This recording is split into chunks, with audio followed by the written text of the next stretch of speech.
If you look at what the Senate or the National Assembly historically is built, Senate is supposed to be a house, particularly Senate is supposed to be a house of deliberation, where people will deliberate on policies of government, actions of government, spendings of government.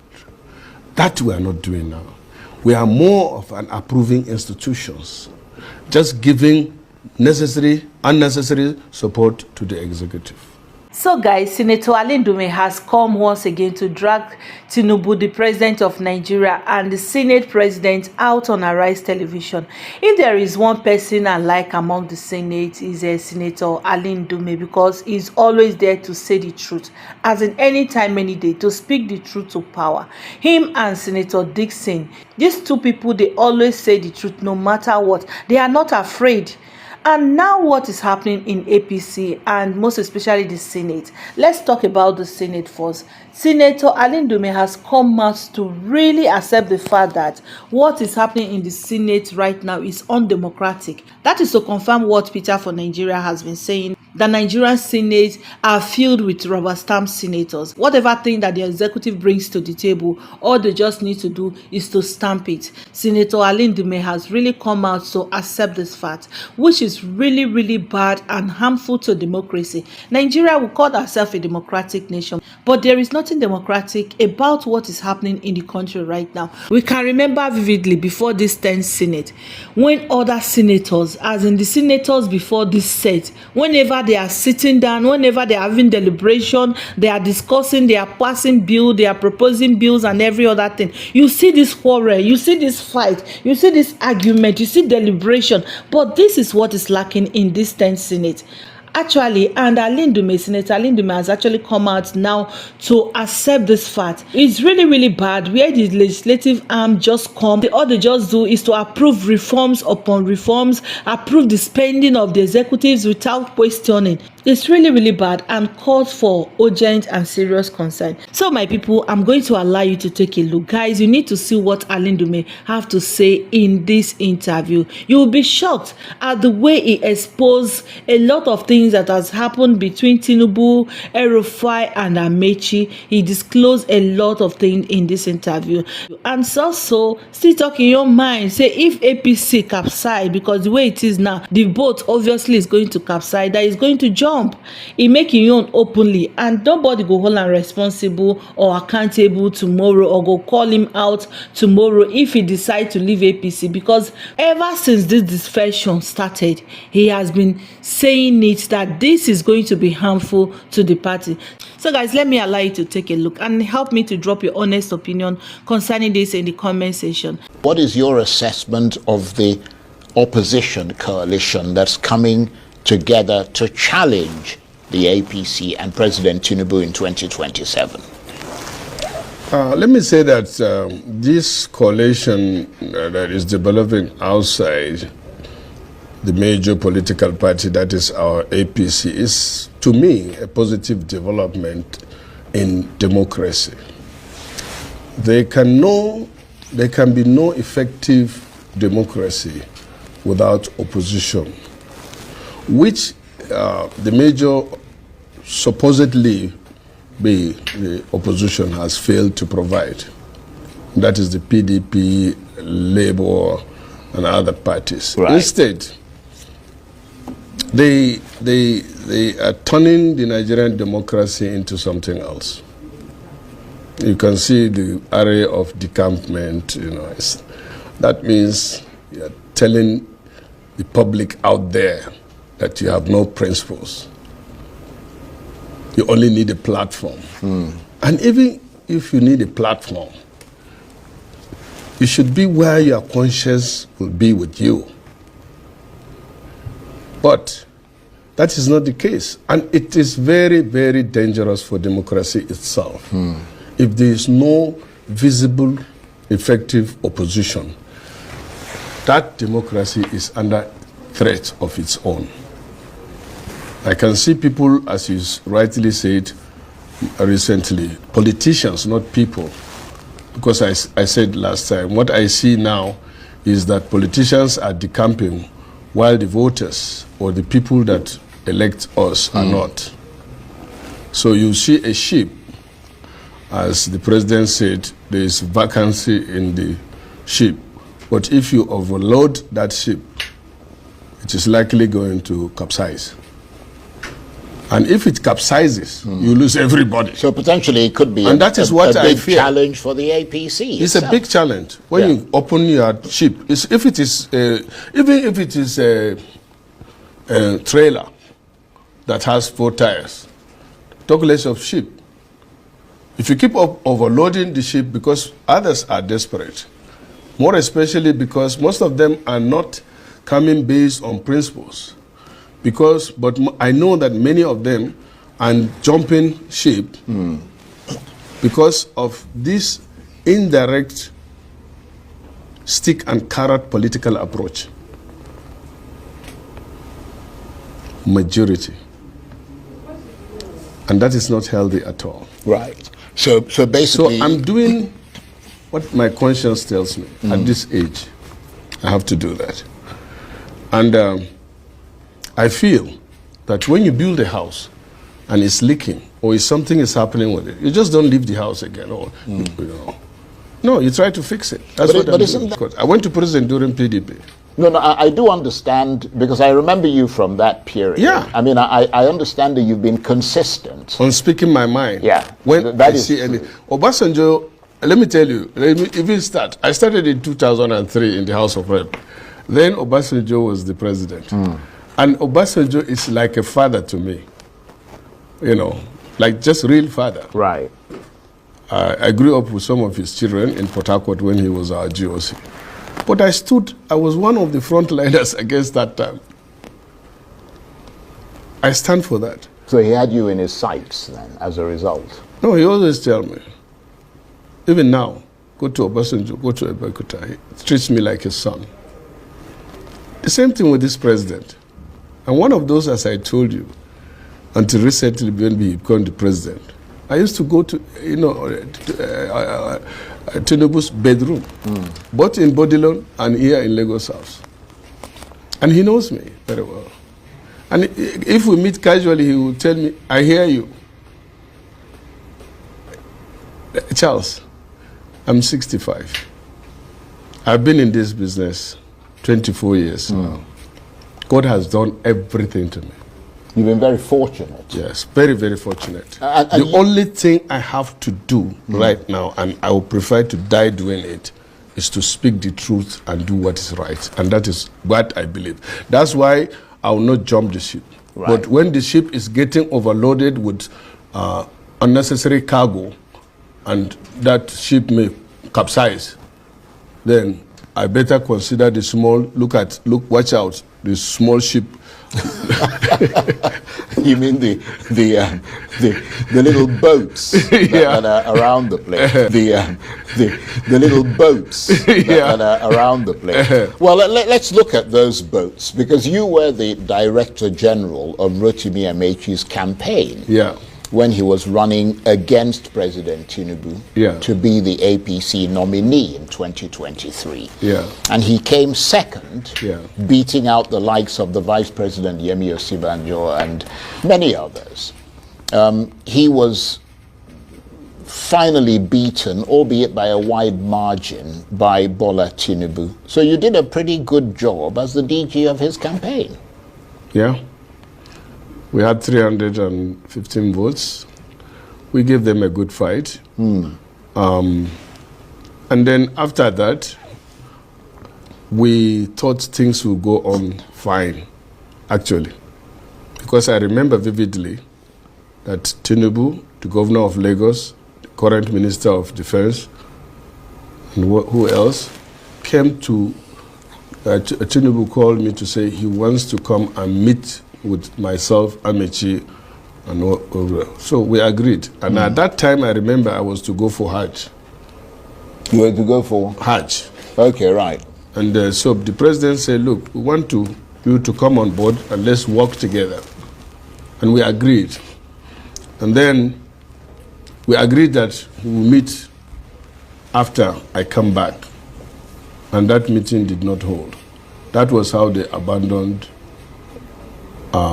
Amaechi. Right. So it's not his fault. So that's where the simmering anger is coming from, isn't it? Yeah, and but you know, as you see, Amechi worked for the president. I can tell you that. You mean after he lost? After he lost, sort of started working. He was part of the PCC. Right. And our team, like Burate, the former IG, and many others, joined hands. Rufai was supposed to be on our side. And somehow, you know, he moved over. And I think these are part of the things that are annoying him or frustrating. I think... When you say he moved off, what do you mean? He was on our side. Yeah. You said he was supposed to be on your side. Yeah, Amechi's side. Okay, I see what you mean. Yeah. So after Tinubu was nominated... No. Before Tinubu was nominated, right, he made up his mind to support Tinubu. Okay. And Tinubu, as he rightly said, right, that he should not leave and that he should come on board. So, since then, I've not been that to Rufai. Right. Because he abandoned our group. You understand? Went to support Tinubu fully. Right. And, you know, he really mobilized. He did a lot of. Then, you know, Tinubu is there, asked him to join the government. But somehow, up to now, Charles, I don't understand what happened, you know. You mean between them? Yeah, but that is not my business. And I was there sometimes say, okay, you did that to us, so. but it's payback. It's a payback to yourself. Right. But I cannot understand up to now. I was the chief whip. Rufai came to the chamber and we almost like asked him to take a bow and go, or even to just lay out some plans. Right. That is after he had been nominated as minister. Yes, Rufai is fan or friend or anything, but truth must be told. Mm. You see, that was where Mr. President got it wrong. You don't form your government with dependence. And most of it is the president is a kingmaker, remember? Mm. So when the kingmaker becomes a king, then there is a problem which he must identify himself so that he can have people that will stand up to him and tell him the truth. This is now what is lacking in this government. And when I said, and I still stand on it until there is a change, the government of Tinubu is dominated by kakistocrats and kleptocrats. I don't want to even respond to Bayo, where you say it's a lone wolf. That's Bayo Onanuga, the presidential spokesman. Bayo Onanuga is just in Nigeria. He is a domestic staff to the president. I am a senator 4 times. How dare he calls me, but I'm happy he called me lone wolf. He's a magadog. Well, you forgot the word frustrated. He said frustrated lone wolf. No, I'm not frustrated. I contested for Senate. I didn't say you were. I'm saying that's what he called you. Charles, why would I be frustrated? I contested to be a senator. I won 4 times. I won 2 times in the House of Reps. Where does the frustration come? I am a son of nobody who became somebody without knowing anybody. Ask the president. I'm not his dependent, one of his dependents. I'm his ally. Well, you are the Nigerian dream, if there's any such thing. I don't know about that. But let me tell you one thing that I like and I copy from Mr. President. He can get somebody to argue on that. If we were to swap position, and I'm the president, doing the same thing that he is doing now, he would have been on the street. He has done it before, to protest. Even if the government belongs to him, if the wrong thing is happening. Even today, somebody from the government is saying, look, why don't you come over? I say, I will not come over. I'm a senator. If the president, under normal democratic setting, the president is supposed to lobby me on issues. Because he doesn't have a vote for me, I have voted for him, whether in the Senate, whether in the general election or anything. And you know, I strongly believe that this power or this position, I believe that it is God that will give me or will take away from me, not anybody. But it's a responsibility on me, and as my religious say, to speak the truth, even if I'm alone. And that's almost what is happening now in APC. They will come around and say, you are trying, but you are hitting too hard. I said, did I use physical punch on anybody? And you know what now? Because they don't know what to say. They always like an onogo will call me wolf, will call me lone wolf, will call me frustrated. He is the one that is frustrated. You know why? But it's his job, though, isn't it? It's not his job. I mean, it's his job to respond to people who attack the president. No. His job or who overly criticize the president. Advisor on information and strategy. Yeah, but he's a spokesman. Look, let me learn. Look at what they did now. Embarrassing Mr. President when he honored some people. They honored they honored a living man posthumously. 2 people. When I say there are kick-roasters there, and they will insult me, but what is this? Error of omission, commission, and stupidity? It was embarrassing on Mr. President. If I was the president, whoever is responsible for that, I will fire him and get somebody that knows the job. Well, let me move to, because we were talking about Rotimi Amechi, for example, who is now a member of the opposition coalition. Yeah. And we were talking about the fact... And he's also a member of the APC. Yeah, he is. I mean, many of them are still in their parties. He has not resigned yet. Yeah, they're still in their parties. But are you a member of that opposition coalition? Because I know that, at least I understand, that he and some of the other opposition figures are trying to convince you to cross over to that opposition coalition. I mean, see, as long in the next, going forward, I will keep on speaking out and hoping that Mr. President... No, what I'm saying is that, are you in this opposition? No, I'm aware of the... But you've gone to their meetings, have you? Yes, I went to several meetings. Right. I attend the meetings. So in a sense, you are a member of the opposition coalition. No, there's no opposition. You still remain in the APC. Not now. That is not to say so. When I want to take a decision to do something, I will not, I will not hide it from you. Yeah. I still believe that this president can fix these things.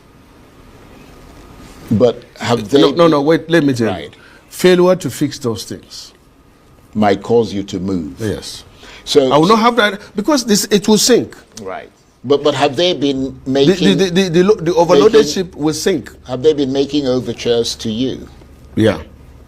To try and get you to come over. And I told them no. You see, I don't want to jump from frying pan to fire.